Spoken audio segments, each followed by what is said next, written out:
Before we dive into this story, don't forget to like this video, comment your thoughts below, and subscribe so you never miss more stories like this.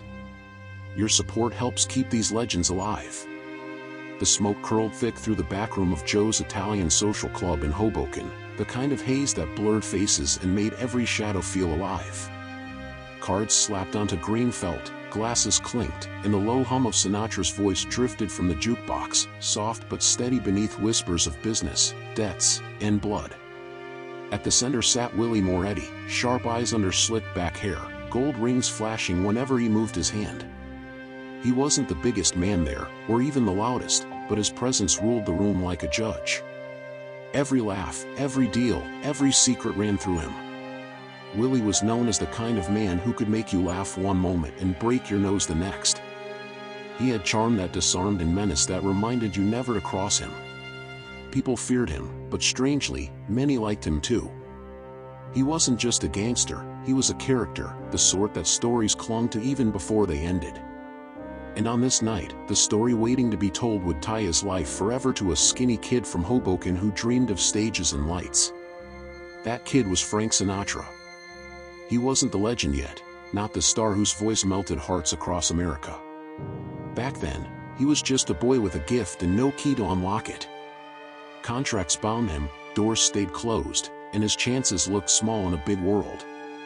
But when his voice filled a room, people stopped. Even men who lived by money and muscle could feel something shift when he sang. Willie noticed. He always had an ear for talent and an eye for opportunity. To him, Sinatra wasn't just a singer, he was a chance. Not kindness, not charity, but something that could be molded. He gestured toward the jukebox, letting the boy's voice wash over the table. The men around him chuckled nervously, sensing his interest. In this world, Willie's nod could mean protection or trouble. Later, he called Sinatra closer. "Sing something not on that box," he said, his grin thin but sharp. No band, no spotlight, just smoke and silence waiting. Sinatra swallowed, looked down once, then opened his mouth. The sound cut through the air, smooth and desperate, the kind of voice that didn't just ask for a chance, it demanded it. The table grew still. Even the bartender leaned forward, forgetting his work. When the last note hung in the air, Willie didn't clap. He only smiled, slow and deliberate. "Not bad," he said. "Cages can be opened. Keys can be found." In that simple phrase, the first thread of their bond was tied. Sinatra didn't speak, but his eyes carried both gratitude and fear. He knew in that moment that his path had shifted. Willie's hand was on his shoulder now, and that meant doors would open, but it also meant he was stepping into a world where favors were never free, and silence was worth more than gold. The word around Hoboken traveled fast. A kid with a velvet voice had caught Willie Moretti's attention, and that meant he wasn't just another singer anymore. In the neighborhoods where favors and debts were currency, everyone understood, if Willie said you were worth something, you were protected. Protection wasn't free, but it was priceless. Sinatra's problem wasn't talent, it was chains. Tommy Dorsey held his contract like a lock, squeezing every dollar and every ounce of control. Sinatra wanted out, but men didn't just walk away from Dorsey. He had money, power, lawyers, and pride. Plenty had tried to break loose and ended up broke, blacklisted, or worse. That was until Willie stepped in. The details became folklore. Some swore Willie paid Dorsey a quiet visit, leaning close with a grin that didn't reach his eyes, reminding him who he represented. Others claimed Dorsey was held by the throat, a pistol in his mouth, told to release Sinatra or never sing again himself. Still others said it was simpler, just a quiet talk, a suggestion dressed as advice, and Dorsey suddenly changed his mind. The truth was buried in smoke and whispers. What mattered was the result: Sinatra walked free. Contracts didn't bind him anymore. Doors that once stayed shut now swung wide. Club owners who ignored his calls suddenly begged him to sing. Radio stations played his records without hesitation. Nobody said why, but everyone knew. A favor had been cashed in, and it carried the weight of Moretti's shadow.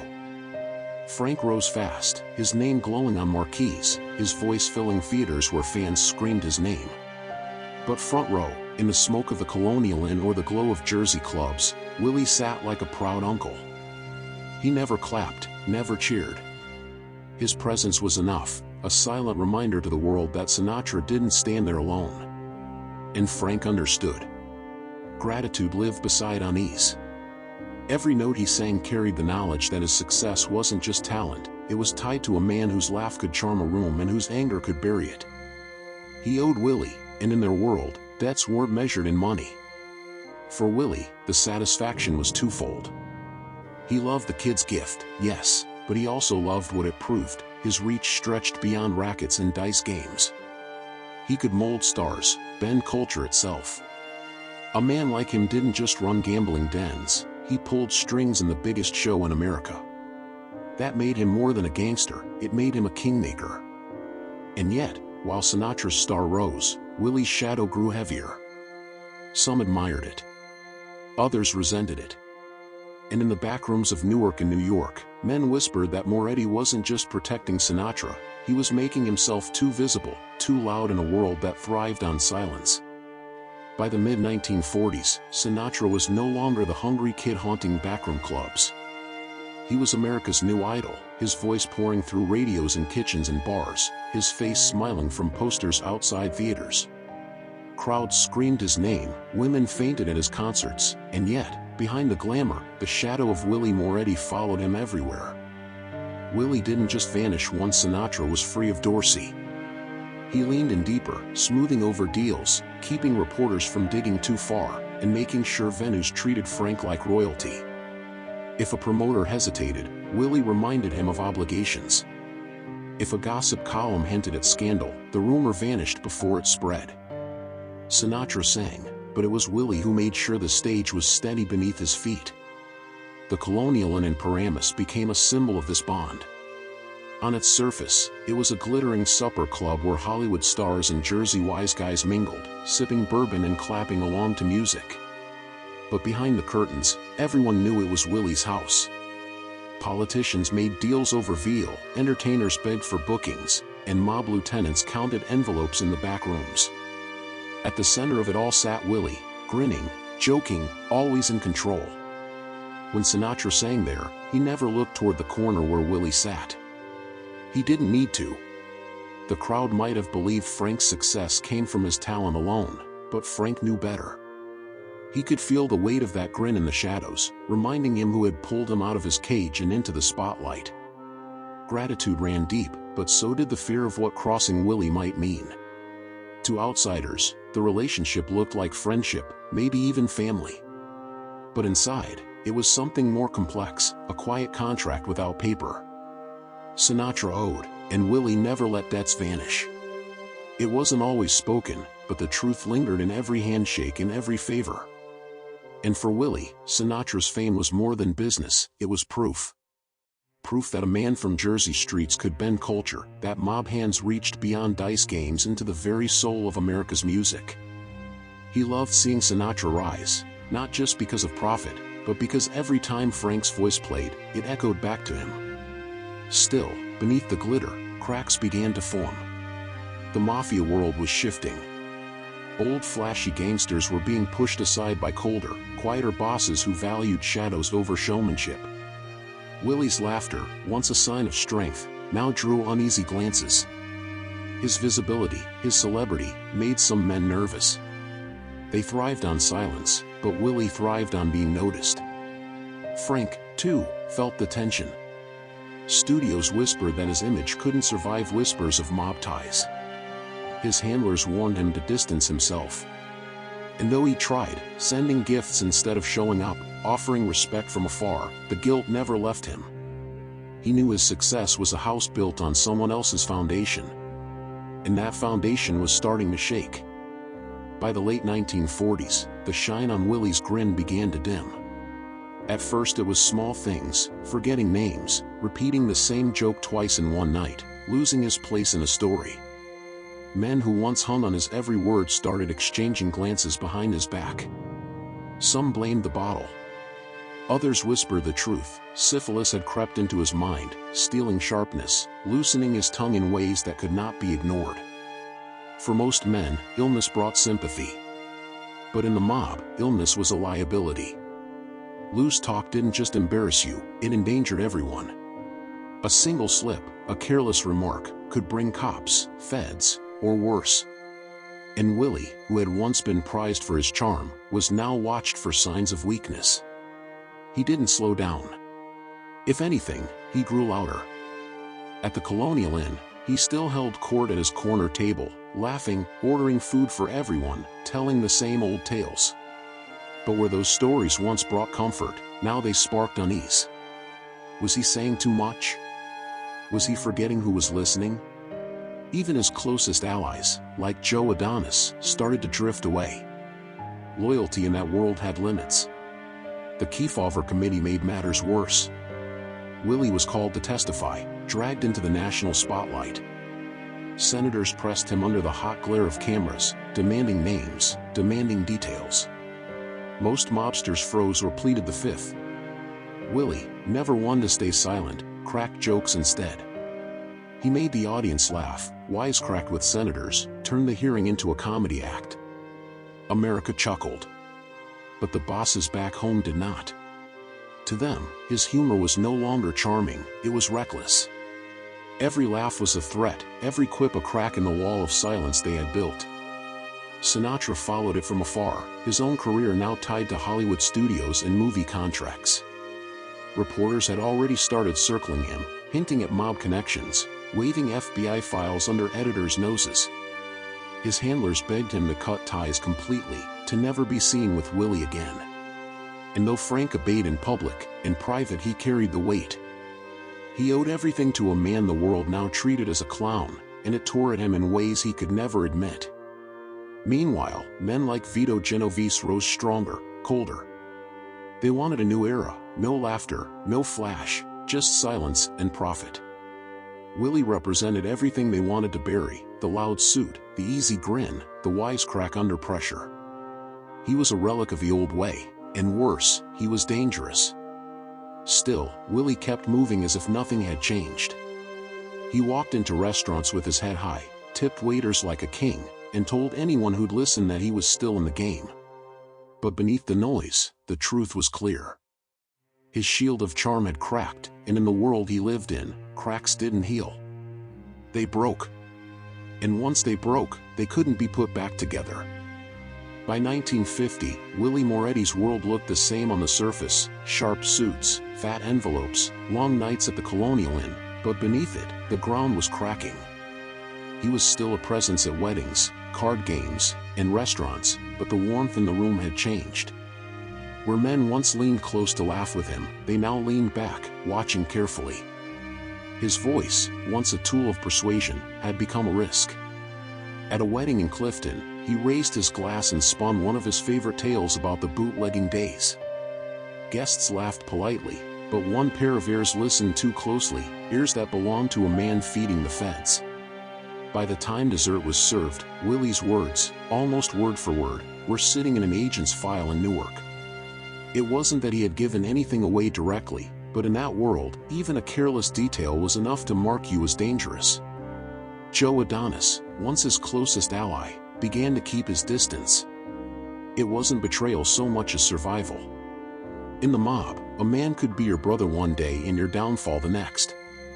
Vito Genovese, colder and more calculating, pushed harder for the new order. He didn't want flamboyant men cracking jokes on national television. He wanted shadows, silence, invisibility. To him, Willie wasn't just a liability, he was an anchor dragging the family into the light. Meanwhile, Sinatra was soaring. His name glittered in Hollywood lights, his voice filled stadiums, and screaming crowds chased him down streets. Yet behind every triumph, he felt the pull of guilt. The FBI thickened his file, noting every photograph, every whisper of his ties to Willie. Studio executives warned him, distance yourself, or risk losing everything. So Frank kept away from public dinners, sent gifts instead of visits, and prayed the press never found out how deep the debt really ran. Still, he couldn't shake the truth. Without Willie, the doors might never have opened. Each time he stepped on stage, each time he signed a movie contract, he felt the shadow. Gratitude and fear lived side by side in his chest. He wanted to believe he had earned it all, but deep down, he knew his voice wasn't the only reason he was there. For Willie, the shift in Sinatra's presence didn't go unnoticed. He grinned and accepted the gifts, suits, bottles of wine, envelopes of cash, but the silence between them grew. Maybe he understood. Maybe he even forgave it. But forgiveness didn't change the fact that he was now walking alone into a world where being alone was a death sentence. The bosses whispered in backrooms. The decision wasn't made with anger. It was made with cold, steady reason. Willie had become too unpredictable, too loud, too risky. He had lived by the rules long enough to know what that meant. And while he still laughed, still cracked wise, still tipped waiters like a king, somewhere behind those sharp eyes, he must have known the truth. The world he built was closing in on him. And the men who once toasted his health now whispered about his end. Autumn 1951 came with a chill Willie couldn't ignore. The streets he once owned no longer carried his laughter the same way. He still showed up in pinstripe suits, rings catching the light, grinning wide as if the world hadn't shifted. But in the silence of rooms, in the careful way men avoided his eyes, he must have felt it, the pull of distance, the slow withdrawal of loyalty. He hadn't stopped being Willie. He still hit the racetrack, still handed out $100 bills to jockeys, still bought dinners for everyone at the table. But between the jokes and the tips, his mind slipped. He forgot details, mixed up names, trailed off in the middle of stories. To outsiders, he looked like a boisterous host. To insiders, he looked like a man unraveling. And in the Mafia, unraveling wasn't just sad, it was dangerous. The Kefauver hearings had only made things worse. Under the glare of cameras, senators fired questions meant to pin him down. Most mobsters stayed silent. Willie? He cracked wise. He turned the courtroom into a comedy club, had spectators laughing, even made senators smile. The papers loved it, but the bosses did not. In their eyes, every joke was a leak, every laugh an admission. He wasn't just drawing attention, he was threatening the code of silence their power depended on. Frank Sinatra read about it from Hollywood. His handlers shoved newspapers under his nose, warning him the ties were too close, that Willie's name in headlines meant trouble for him too. The FBI already had files fat with rumors. Sinatra knew he couldn't stand next to Willie anymore, not in public. Still, he sent quiet gifts, cases of wine, envelopes of cash, tokens of loyalty wrapped in silence. He never spoke Willie's name, but his silence was its own tribute.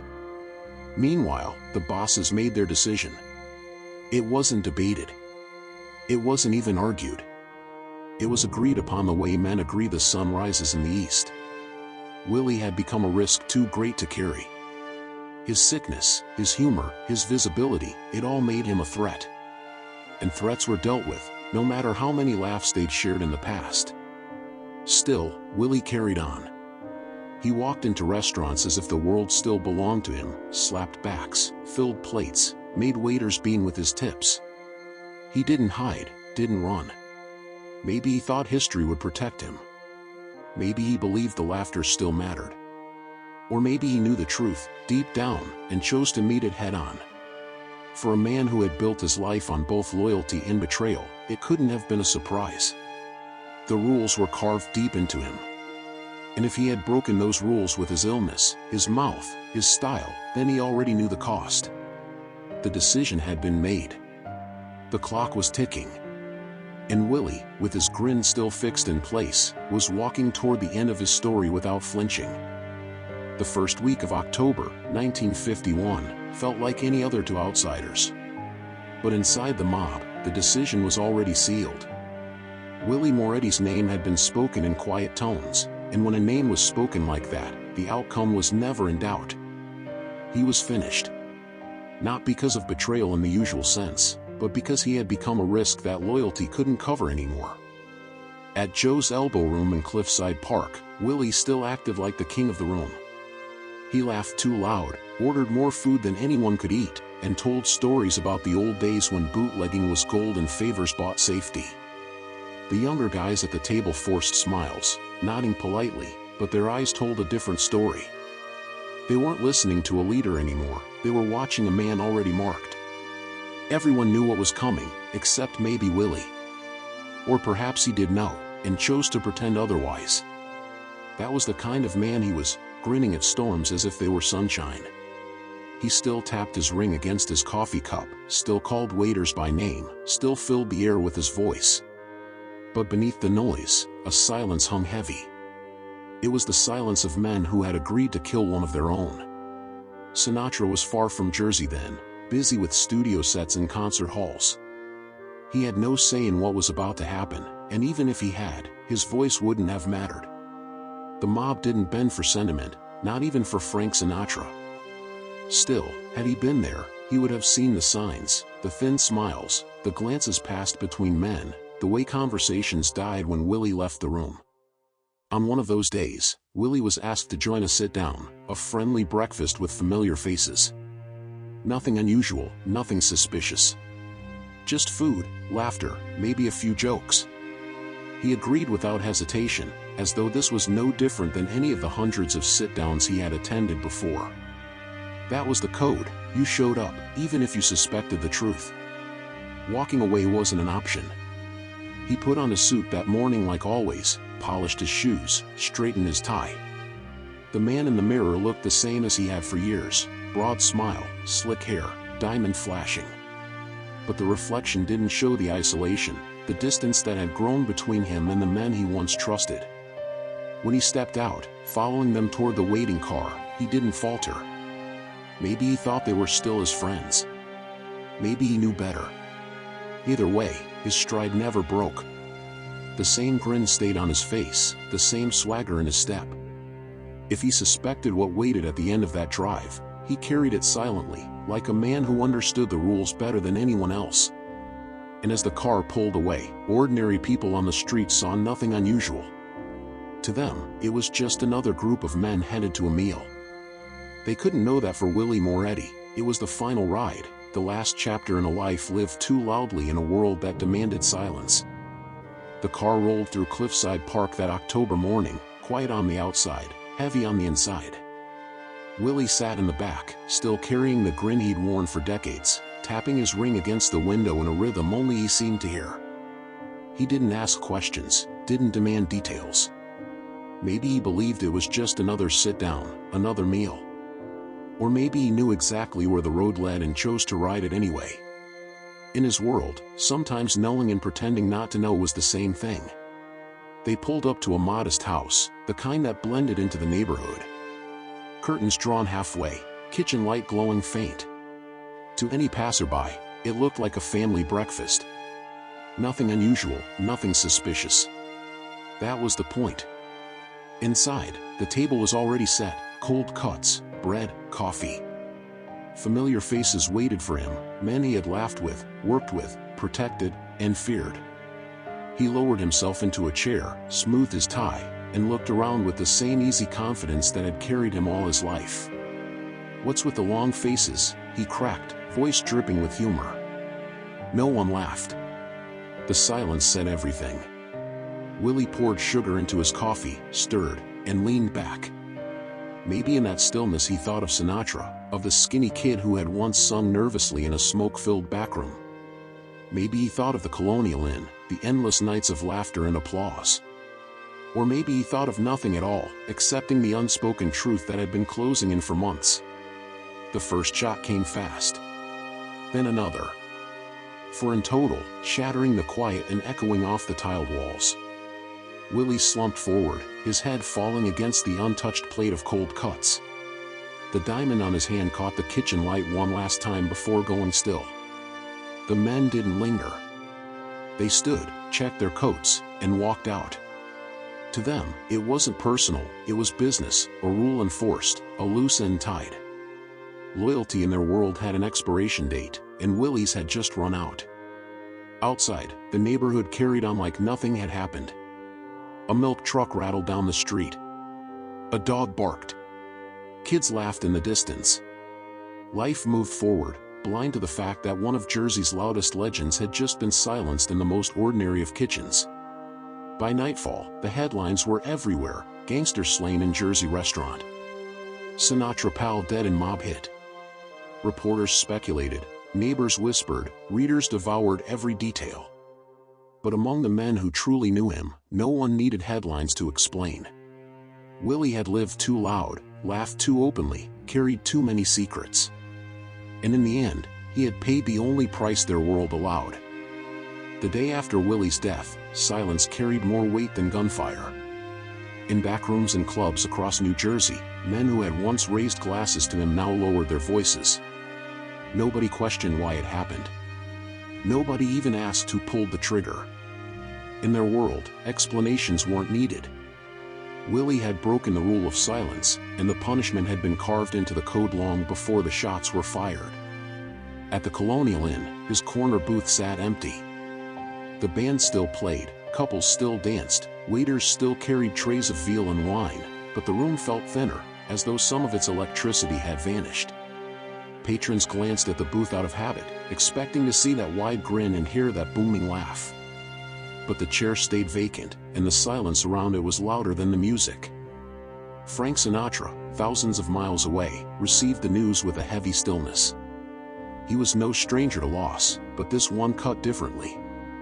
Willie had been more than a protector, he had been the key that unlocked Frank's cage. Without him, the climb to the top might never have begun. Sinatra said nothing publicly. He never did. Silence was the safest tribute. But privately, he made arrangements. The funeral was paid for quietly. A bouquet of white roses arrived with a small card signed, "Thanks for everything, Francis." No more, no less. The mob wasted no time. Vito Genovese and others used Willie's death as proof that the flashy era was over. No more loud suits and wisecracks in front of senators. No more comedians in pinstripes. The new breed of boss wanted silence, invisibility, efficiency. Business over bravado. Willie's death was not just a punishment, it was a signal. The mob had no room for personalities that drew too much light. Still, in barbershops and corner delis, old men remembered.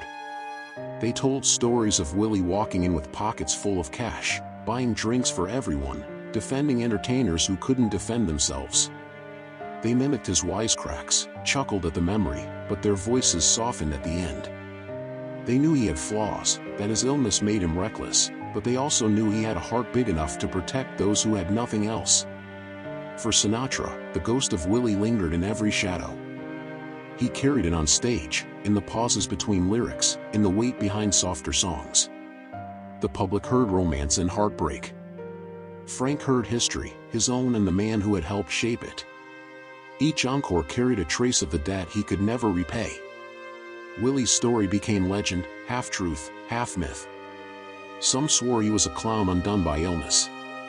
Others remembered a man who laughed too loud but gave more than he took. But everyone agreed on one thing: Willie Moretti's life and death marked a turning point. His absence closed a chapter in Mafia history, and his shadow followed Sinatra forever. Years passed, but Willie Moretti's name never fully disappeared. The newspapers stopped printing it, the headlines moved on to fresher scandals, but in the smoky corners of Jersey bars and the back tables of old Italian restaurants, his story lived on. Men remembered the way he could light up a room with a wisecrack, and how the same smile could turn sharp when business demanded it. They remembered the generosity, the big tips, the way he looked out for entertainers like Sinatra. And they remembered, too, how quickly loyalty could wither when survival was at stake. The Mafia itself had changed. Willie's death marked the end of the loud era, when mobsters wore diamonds, cracked jokes, and sat in the front row of nightclubs. Vito Genovese and others made sure of that. They wanted shadows, not spotlights. Power was no longer worn on a sleeve, it was hidden in silence, traded in whispers. Willie, with his flash and his humor, had been too visible, too noisy for the new order. In killing him, they weren't just silencing a man, they were erasing a style. For Sinatra, the memory never faded. He rarely spoke Willie's name again, but the ghost lingered in every quiet moment of his career. When he sang love songs with a crack in his voice, when he carried himself with a mix of pride and melancholy, part of that came from the debt he could never repay. He knew the truth: without Willie, the spotlight might never have touched him. The boy from Hoboken owed his stage to a man who died at a kitchen table with cold cuts untouched. And yet, Sinatra also knew the cost. The FBI file with his name on it thickened year by year. Reporters hinted at mob ties. Editors pushed stories that brushed too close to Willie's shadow. Sinatra survived by keeping quiet, by never confirming, by letting silence speak for him. It was the same silence that Willie had failed to keep. In Jersey, the old-timers raised glasses now and then, remembering Willie not as a saint or a villain, but as both. He was loyal and reckless, generous and dangerous. He was a man who had lived by the rules of his world until illness broke them for him. And when that happened, the world did what it always did: it closed in. Maybe that's his true legacy.